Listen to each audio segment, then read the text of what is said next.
Nous bénissons Dieu pour la vie de son roi, l'homme du chandelier, l'apôtre Coco Parfait. Pourquoi la croissance à Pentecôte? Il y a le déséquilibre.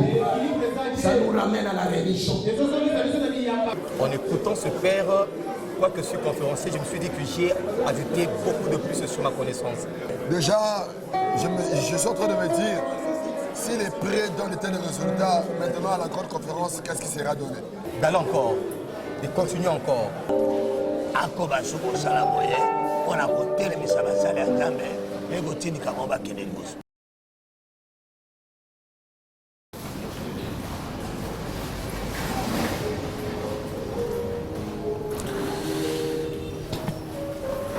Merci, cher ministre de l'Évangile, d'avoir répondu à notre invitation. Nous allons essayer de parler dans quelques minutes pour qu'on finisse pas trop en retard.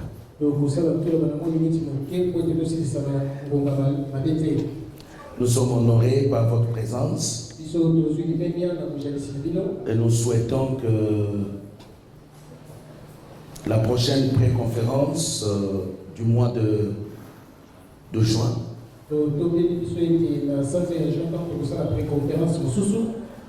nous essayons d'atteindre, si pas tous les hommes de Dieu, mais la majorité des hommes de Dieu de la ville.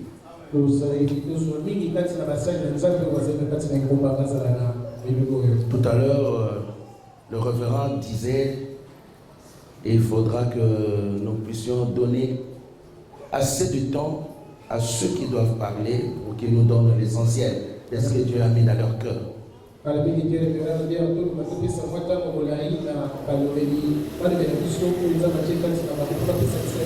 vous comprenez que si nous lui avions donné assez de minutes,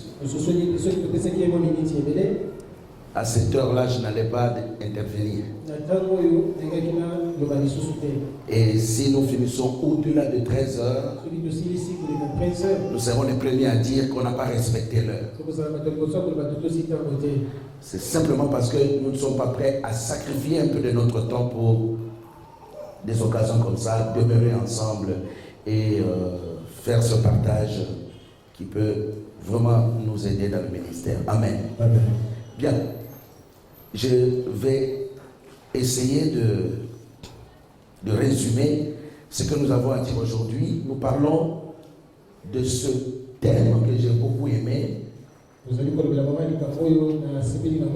l'avons intitulé comme suite, opérer dans les 3 dimensions de l'onction. Mais c'est pour un ministère équilibré, pour avoir un ministère équilibré. Alors, la fois passée, nous avons donné quelques définitions de l'onction. Premièrement, nous avons dit que l'onction est une capacité surnaturelle, une capacité divine que Dieu donne à un homme qu'il a mandaté, qu'il a établi pour qu'il accomplisse une mission, pour qu'il fasse comme Dieu lui-même.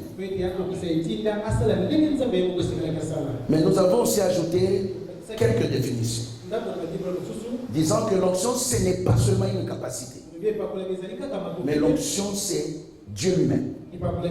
L'onction, c'est l'ange de l'Éternel avec un homme. L'onction, c'est la divinité avec l'humanité pour accomplir une mission. Et il y a un point que nous avons soulevé que le prophète Pichou avait vraiment beaucoup aimé. Il m'avait demandé de revenir là-dessus. Nous avons parlé de la divinité prêtée.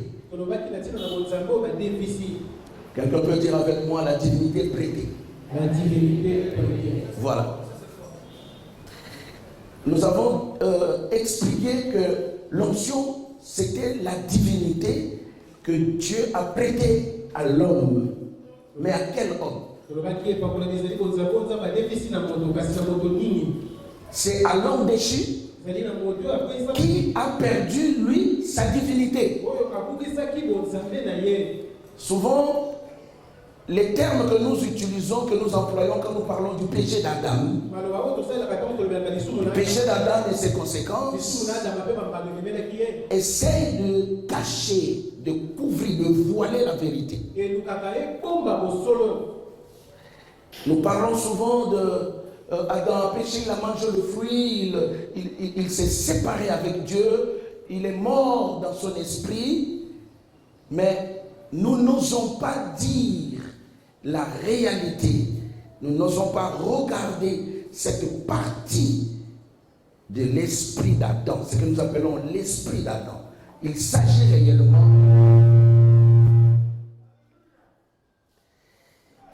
réellement de la divinité. Vous savez, Adam fut créé en tant qu'un Dieu. Le Dieu terrestre. Dieu a voulu créer un Dieu qu'il placerait sur la terre et dont le règne et la domination seraient terrestres. Alors que Dieu, lui, son règne, sa domination serait céleste. Je parle ici, je voulais parler du trône.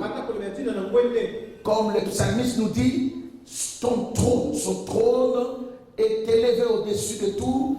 Le ciel est son trône et la terre son marchepied. Dieu n'envie jamais la terre parce qu'il l'a créée pour le Fils de l'homme. Donc il veut que son règne reste là. Sa domination soit céleste. Et l'homme puisse dominer sur la terre. Régner sur la terre. Et c'est ça la volonté absolue de Dieu. Et Dieu ne l'a pas changé. Quand bien même il vint sur la terre, c'était pour sauver l'homme, lui rendre la divinité perdue, afin que l'homme reprenne ses capacités de dominer sur la terre. Même quand le Seigneur viendra nous prendre, nous amener par l'enlèvement, ce serait juste pour un peu de temps dans le ciel. Vous verrez qu'il nous ramènera encore sur la terre afin que l'homme règne avec lui 1000 ans durant. Donc vous verrez que la vie de l'homme est liée à la terre et non pas au ciel. Parce que la terre, c'est l'héritage que Dieu a donné à l'homme. Et si Dieu s'est hasardé de venir sur la terre, donner aux hommes, c'était pour récupérer cette autorité que Satan avait volée. Voilà pourquoi souvent j'aime que nous puissions maîtriser ces choses, surtout nous les hommes de Dieu, de peur que nous négligeons la vie terrestre. Quand bien même l'apôtre Paul et la majorité des écrivains du temps de la grâce nous exhortent de ne pas aimer le monde. Ils ne parlent pas du monde de la vie terrestre, mais ils veulent nous parler du système mondain que Satan incarne en tant que le prince de ce monde éternel. Mais nous devons savoir que ce soit notre chair, que ce soit le monde, ce sont des dons que Dieu nous a donnés. Et nous devons veiller au bon soin de notre vie charnelle et aussi de ce monde qui nous a été donné comme héritage. Je le dis parce que beaucoup, au nom de la spiritualité, se sont mis à négliger même leur corps. Et finalement, qu'est-ce qui leur arrive? Ils sont bloqués à l'hôpital. C'est là-bas à l'hôpital qu'ils comprennent que la sainteté ou la spiritualité ne veut pas dire négliger le corps. Amen. Il faut bien le nourrir, bien le soigner, tout en prenant aussi soin du corps spirituel. Parce que le corps spirituel ne peut pas servir à la place du corps physique. Comme le corps physique ne peut pas servir à la place du corps spirituel. Et si Dieu nous a dotés de ces deux corps, de ces deux natures, c'est pour que ça marche parallèlement, en complémentarité. Nous sommes des esprits humains. Nous avons l'humanité et la divinité, c'est-à-dire la spiritualité. Nous devons réussir dans l'humanité et réussir dans la spiritualité en tant que des divins, des sacrés. Et vous remarquerez que même les pasteurs qui ont voulu nous faire croire que la vie terrestre, la vie humaine, les soins charnels, c'était démoniaque. Aujourd'hui, pour ceux qui ne sont pas encore décédés, ils ont commencé à changer le langage. Ils ont changé le discours. Quand je parle de l'onction, opérée dans les trois dimensions de l'onction, nous sous-entendons, nous l'avons dit à l'introduction la fois passée, de l'onction prophétique, l'onction sacerdotale et l'onction royale.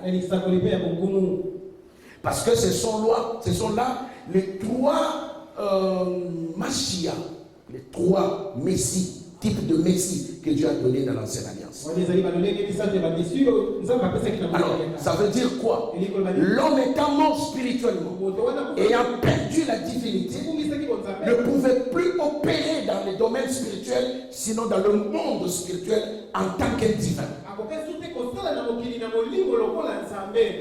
La mort spirituelle a porté l'handicap dans le domaine spirituel, dans la vie spirituelle. Je parle bien de la vie spirituelle qui est un composant de la vie de l'homme. J'ai parlé de la vie physique matérielle et la vie spirituelle divine. Alors, étant devenu handicapé spirituel, il ne pouvait plus opérer dans cette dimension. Voilà pourquoi Dieu devait lui prêter la divinité.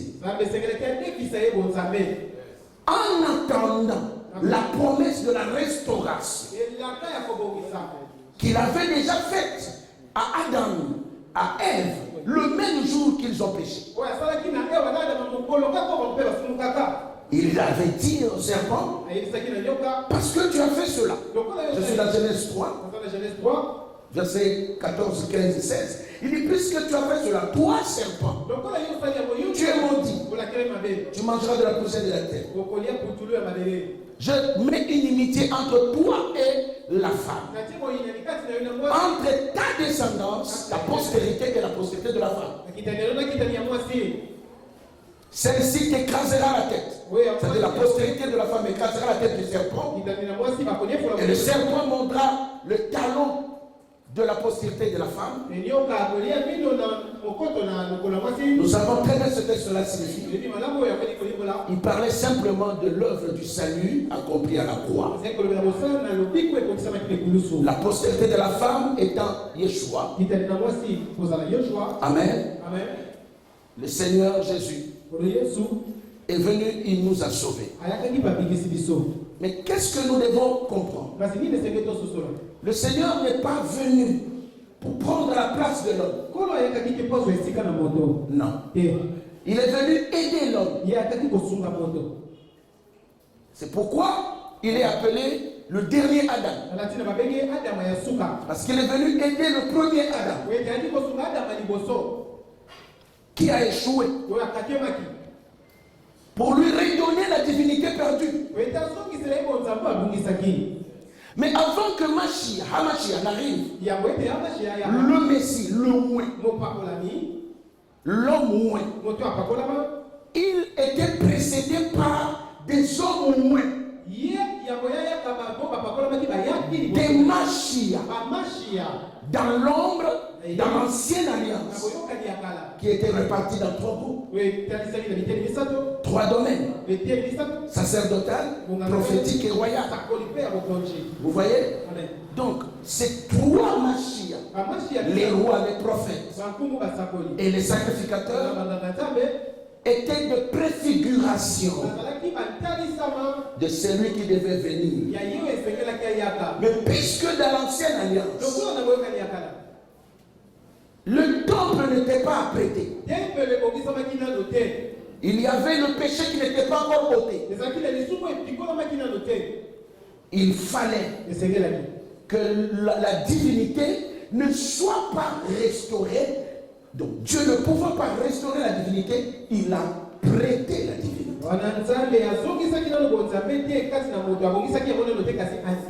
Je m'explique.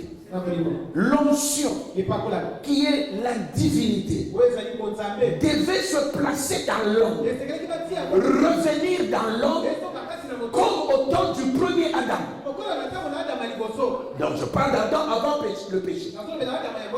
Mais il n'y a pas de place à cause du péché dans l'homme, c'est-à-dire dans son corps spirituel. L'onction est venue se reposer sur la tête. L'onction est venue avec. Je voudrais vous montrer quelque chose que Yeshua a dit dans le Nouveau Testament. Prenons l'évangile de Jean.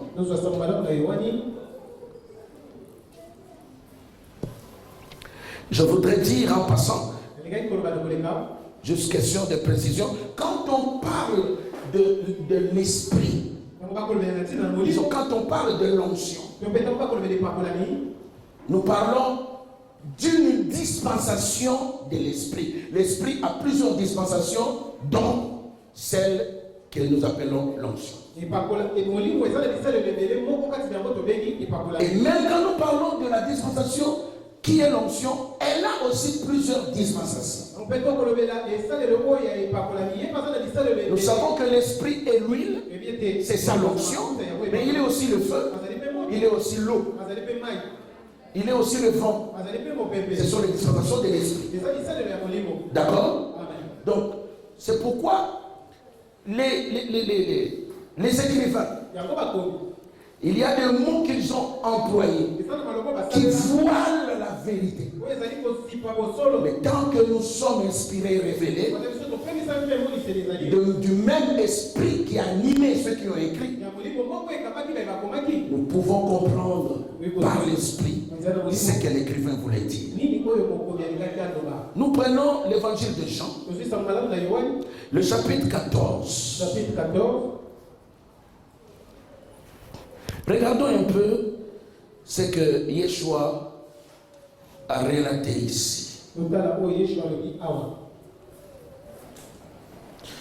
Laissez-moi prendre à partir du verset 15, mais je dois aller au verset 17. Amen. Jean 14, je lis la parole. Amen. Si vous demandez quelque chose en mon nom, je le ferai. Si vous m'aimez, gardez mes commandements. Et moi, je prierai le Père et il vous donnera un autre consolateur, afin qu'il demeure éternellement avec vous. Soulignez avec vous.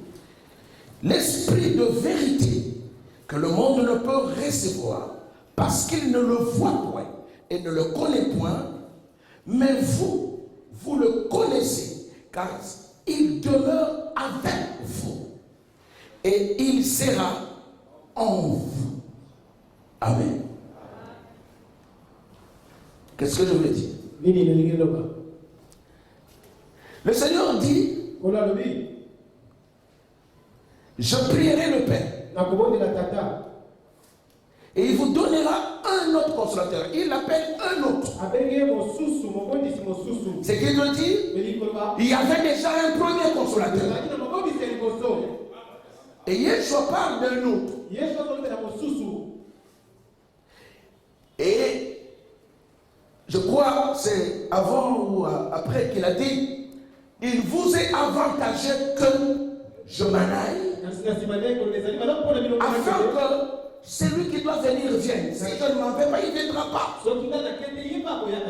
Donc mon départ vous est avantageux pour que l'autre consolateur vienne. Maintenant, qu'est-ce qu'il va dire? C'est pour qu'il demeure éternellement avec vous. Il s'agit ici de l'accompagnement. Et c'est une autre dispensation de l'esprit ou de l'onction.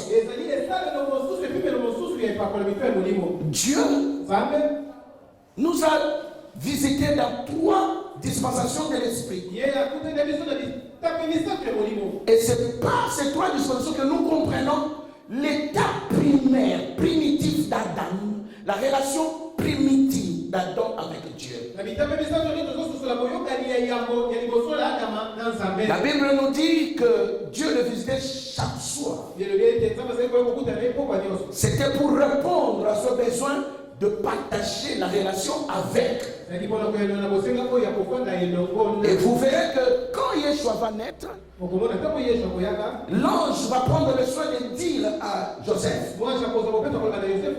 elle est enceinte du Saint-Esprit, ne crains pas de prendre ta femme Joseph, car elle enfantera un fils. Et vous lui donnerez le nom d'Emmanuel, ce qui veut dire Dieu avec nous, avec les hommes.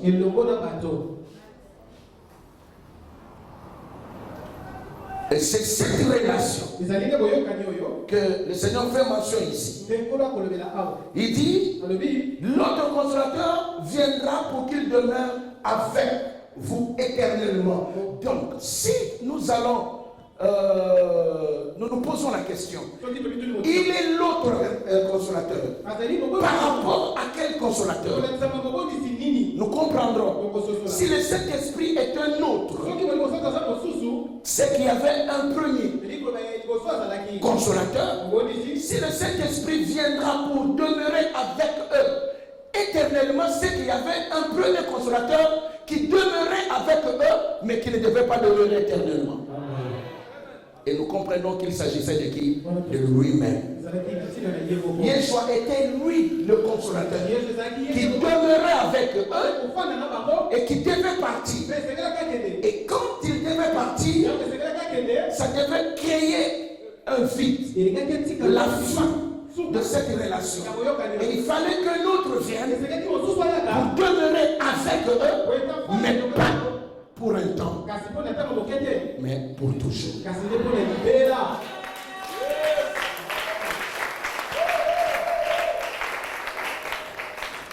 C'est une des dispensations de l'onction, de l'esprit. Mais il ajoute, il dit quand il viendra, lui l'esprit que le monde ne connaît point et ne peut recevoir, l'esprit de vérité, qu'il ne voit point, qu'il ne connaît point, mais vous, disait-il à ses propres apôtres, vous le connaissez. Alors qu'il parle de l'esprit, qui est l'apôtre qui pouvait répondre là que je le connais? Personne. Mais parce que c'était lui que les apôtres connaissaient. Le seul que les apôtres connaissaient, c'était lui. Mais il leur dit, vous le connaissez, mais le monde ne le connaît pas. Et quand il viendra, il demeurera éternellement avec vous, mais aussi il sera en vous. Or, il parle de ça au futur parce qu'il savait que ces choses s'accompliraient le jour de la Pentecôte. C'est pourquoi il leur a dit, ne sortez pas encore, ne commencez pas encore, attendez que la promesse s'accomplisse. Et quand la promesse est accomplie, l'onction qui dans l'ancienne alliance pouvait être avec, pouvait être sûr. Cette fois-ci, le temple étant purifié par le sang de la croix, par l'œuvre de la croix, il pouvait maintenant entrer en eux. Le consolateur était venu pour prendre place en eux, mais aussi pour demeurer avec eux. C'est pourquoi dans Actes chapitre 2, on nous dit, le jour de la Pentecôte, ils étaient tous ensemble. Tout à coup, il y avait un bruit comme un vent impétueux. Vous voyez, qui remplit la salle. Des langues semblables aux langues de feu apparurent sur leur tête. La suite, c'est quoi? L'esprit de vérité est venu. Il était avec eux. Mais la suite, c'est quoi? Ils furent tous remplis du Saint-Esprit. Les deux expériences se sont passées. Il était venu en eux et il était avec eux. La divinité qui s'arrêtait dans l'ancienne alliance sur quelques-uns ou qui accompagnait quelques autres dans la nouvelle alliance, elle est en nous. À ce moment-ci, ce n'est plus la divinité prêtée, mais nous vivons en ce temps la divinité restaurée, la divinité restituée, comme au temps du premier Adam. Amen. Christ en nous. Voilà la clé de la nouvelle alliance et de l'évangile. Voilà la démonstration de ce qui est accompli. Yeshua a dit tout est accompli quand il a réalisé l'œuvre de la croix. Il a accompli sa mission. Il a accompli la loi et les prophètes. Il a accompli le sacerdoce parce que Yeshua était lui-même ces trois types de rois. Il était le roi. Il était le véritable roi, le véritable sacrificateur, souverain sacrificateur et le véritable prophète. C'est lui qui remplit le tout. Amen. Il a démontré tout cela par l'arrivée du Saint-Esprit. C'est pourquoi, quand nous parlons du salut, nous touchons les trois étapes. Les trois étapes principales du salut. Nous avons le salut promis. Dans l'ancienne alliance, les prophètes nous ont promis le salut. Et quand il vint, il est arrivé, il a accompli le salut. Mais quand il s'en va, il fallait que l'Esprit vienne pour passer à la démonstration du salut. L'Église vit au temps de la démonstration du salut par l'onction du Saint-Esprit. Le monde ne croira jamais que nous sommes sauvés si le Saint-Esprit ne le démontre. Il faut qu'il démontre que le salut était bel et bien accompli. C'est pourquoi la croix sans la Pentecôte, il y a le déséquilibre. Ça nous ramène à la religion.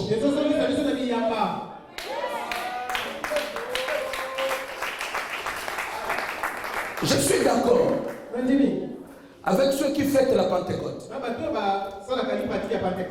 Mais, excusez-moi de dire, parce que je sais que demain, plusieurs églises vont fêter la Pentecôte. Sauf moi. Sauf moi. Je ne peux pas fêter la Pentecôte. Je vis dans la Pentecôte. C'est la vie même de l'église. La Pentecôte est la maternité de l'église. La Pentecôte est le poussoir, je ne sais pas comment on l'appelle encore. Hein? Là où on pousse l'enfant. La poussette. Hein? La Pentecôte est la poussette de l'église. La Pentecôte est le premier pas de l'église. La Pentecôte est la maturité de l'église. Elle sera même l'occasion par laquelle l'église sera enlevée. Toute la dispensation de l'église, c'est par l'onction, l'esprit de la Pentecôte. Nous ne pouvons pas fuiter ni la Pentecôte, ni la Pâque. Ce sont des vies, des expériences dans lesquelles vive l'église. On ne peut pas commémorer cela. Parce que si nous sommes ici en train d'adorer, c'est par le Saint-Esprit, c'est par la Pentecôte que nous l'adorons. Nous ne pouvons pas manger le pain de proposition dans un lieu saint s'il n'y a pas de chandelier qui donne la lumière. Nous ne pouvons pas offrir Dieu, s'il n'y a pas de chandelier qui nous éclaire. C'est ça la vie de l'église.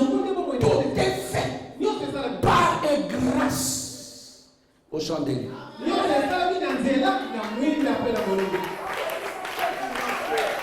Je parle ici du chandelier doctrinal. Parce qu'il y en a qui est prophétique, un autre qui est sacerdotal. Cher bien-aimé, opérer dans les trois dimensions de l'onction nécessite que nous puissions comprendre tout d'abord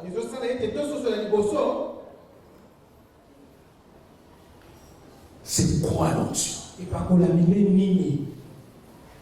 Et à ce temps où nous sommes, c'est quoi l'onction? Mais je dirais mieux, c'est qui l'onction?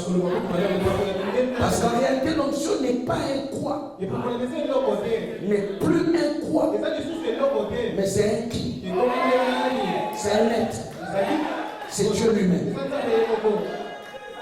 Voilà pourquoi David, bien qu'à l'ancienne alliance, dans l'ombre, il a su voir avec le peu de lumière qui lui était accordé. Et il a dit, avec Dieu, nous faisons des exploits. C'est quoi? C'est l'onction. C'est ce que Yeshua disait ici.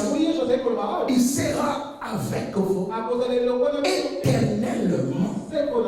Et il sera en vous. Tout doit changer aujourd'hui dans l'église. Notre façon de célébrer, d'adorer, de servir. Parce que les choses ont changé. Le culte a changé. Les dispensations ont changé. La divinité ne nous est plus prêtée. C'est pourquoi vous verrez, je l'ai dit la fois passée, quand l'onction agitait certains prophètes, sous l'onction, qui n'était que sûr, ou peut-être avec, momentanément, ils pouvaient se mettre à prophétiser, à parler de la part de Dieu, avec précision. Mais, puisque ce n'était pas la divinité avec eux ou sur eux éternellement, d'une façon permanente, il s'en allait. Ce Dieu qui monte et qui descend. Vous voyez, ça m'étonne.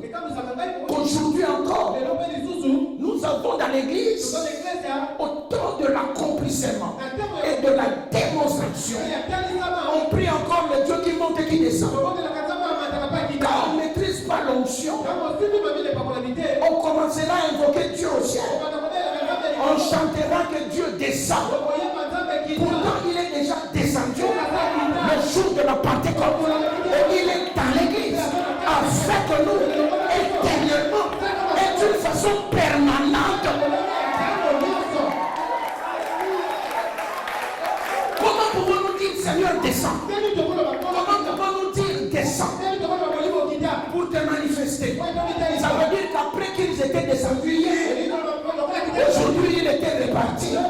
C'est pourquoi il doit descendre chaque culte pour repartir. On doit toujours l'invoquer. Écoutez bien aimé, l'église ne peut plus invoquer Dieu. Invoquer veut dire appeler au secours. Or nous, le prophète a dit, nous avons été trouvés par celui que nous n'avons pas cherché. C'est pas nous qui avons cherché l'église. Je parle de l'église. Mais c'est lui qui nous a cherchés. Et depuis qu'il nous a trouvés, il est avec nous. Il est en nous éternellement. Yeshua l'a dit avec des simples paroles. Là où deux, trois sont réunis en mon nom, je suis. Pourquoi l'invoquer encore? Le problème c'est quoi? On ne comprend pas Jésus et sous quelle forme, dans quelle dispensation. Mais laissez-moi vous dire, ce jour-là, dans l'île de Patmos, l'apôtre Jean est le témoin de l'église de tous les âges, d'Éphèse à Laodicée. Il nous a envoyé des lettres pour que nous sachions qu'il l'a vu. Qu'il l'a vu. C'est lui-même que Daniel avait vu. Et après l'avoir vu, il est tombé lui aussi comme Daniel. Mais la seule différence, c'est que quand Daniel l'avait vu, il n'a pas vu quelque chose de particulier dans sa main droite. Et il ne l'a pas vu au milieu de cette chandelier d'or.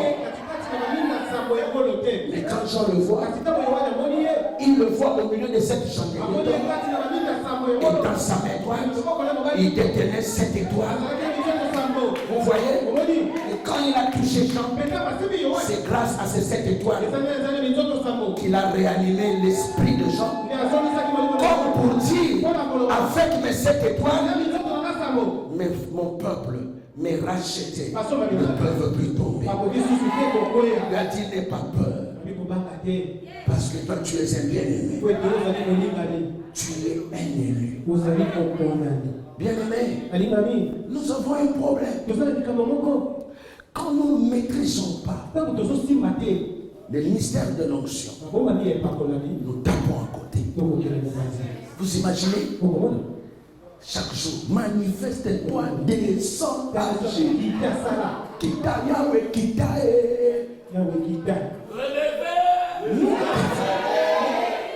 comment nous devons faire descendre celui qui est déjà descendu pour demeurer? Alléluia. Avec nous. Comment nous pouvons invoquer celui qui vit en nous et avec nous? Vous voyez combien nous attristons le Saint-Esprit. Tu vas me dire, mais apôtre, à la place d'invoquer, qu'est-ce qu'il faut faire? L'apôtre a déjà répondu à ça. Il a dit, n'attristez pas le Saint-Esprit. S'il ne faut pas l'attrister, il faut faire quoi? Il faut le réjouir. Et comment il faut le réjouir? Comment il faut le réjouir? Parce que je ne peux pas dire le réanimer.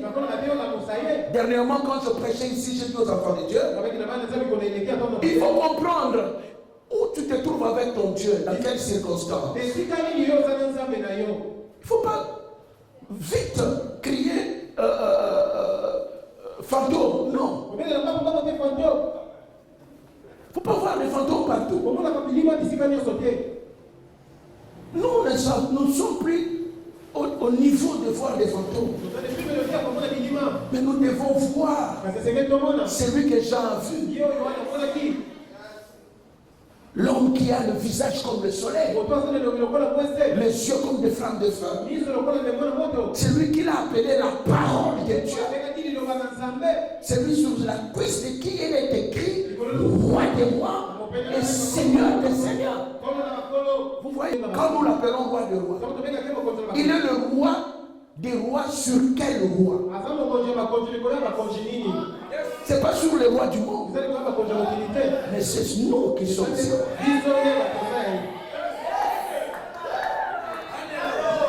Je voulais dire à un homme de Dieu, à un serviteur de Dieu, nous devons savoir que Dieu nous a dotés de sa divinité.